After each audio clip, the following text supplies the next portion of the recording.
Hello, Montgomery Village Middle School. This is your MYP coordinator, Wendy Farmer, and I'm here to talk to you about grading and reporting in MYP.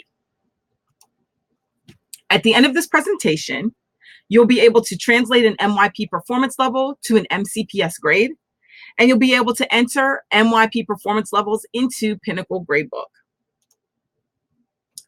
First thing you need to know is where to find your MYP performance levels and your criteria. They're found in the subject guide, and you're going to use year 1 if you're teaching 6th grade, or year 3 if you're teaching 8th grade. And if you're in 7th grade or teaching 7th grade, then you're going to start with year 1 and you're moving them toward year 3. The only exception is language acquisition, and theirs are set up in phases. So the first thing that we need to know is how often do you assess an MYP criterion? And basically every strand, which are the Roman numerals of the criteria, of every criterion, that's the big capital letter, the big idea, must be explicitly taught and assessed at least once per semester. So here are some guidelines with that. First guideline is if you don't explicitly teach a strand, do not assess it. Take the strand out of the rubric, it's okay, but be sure that it is explicitly taught and assessed before the end of the semester. We have a responsibility to make sure that every strand, every student gets access to the instruction that goes along with every strand in the rubric. The second guideline is to make your teaching and their learning manageable. Let's keep our frustration level down. You need to only assess 1 or 2 criterion at a time. Don't try to eat the whole elephant in one bite. That's why we have an entire semester to do it. So please make sure that you are only assessing 1 or 2 criteria at a time. You've got an entire semester. So when you are grading, you're going to use the MYP rubric, and then you translate to an MCPS grade, never the other way around. So I'm going to show you a MYP rubric, and this comes from the sciences. This is actually year 5, so this is a 10th grade science assignment. But if you take a look at in the left column where it says achievement level, if you start down at the bottom, they've set it up this way. A 7 and 8 MYP achievement level translates to an A for MCPS, and a 5-6 MYP achievement level translates to a B, which is a 16 or 17 out of 20, and so on and so forth.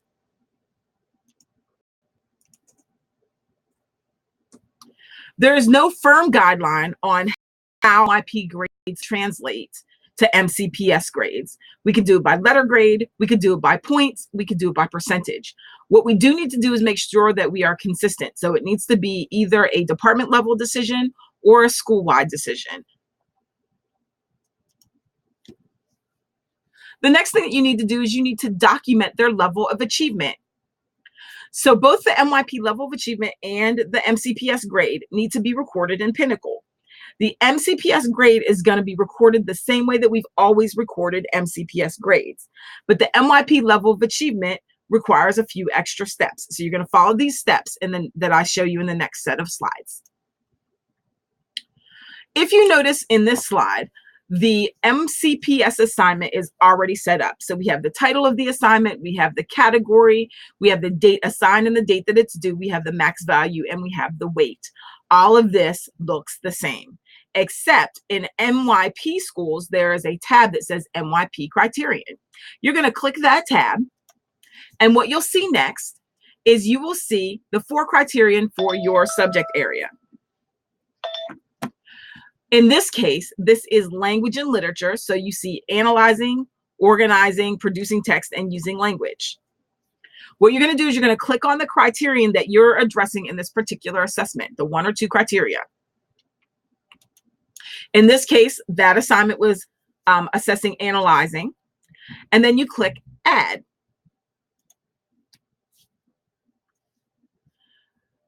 All of the MYP criteria are assessed out of 8 points. So you're going to make the max for your MYP criteria 8 every time. If you have 2 criteria, it'll be 8 and 8 for each of the criteria.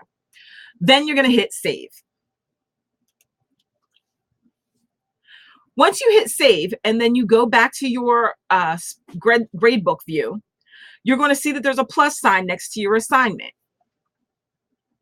If you click that plus sign, then you come up with a second column. And the second column is your MYP level of performance. In this case, it was analyzing.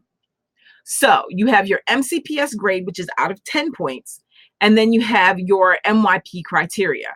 So let me say a word about how this factors into your quarter grade. Your MCPS grade is the only thing that factors into your quarter grade average. Your MYP grade is a performance level that will show up when we run the progress reports that are shared with students and parents. We need both pieces of information, but the MCPS grade is only impacted by the MCPS information that you put in. If you have questions about how to do this or anything else relating to MYP, I'm here for you. So you can come visit me in room 160. You can email me either at my .org or my .net, or you can always text me at 301-828-6045.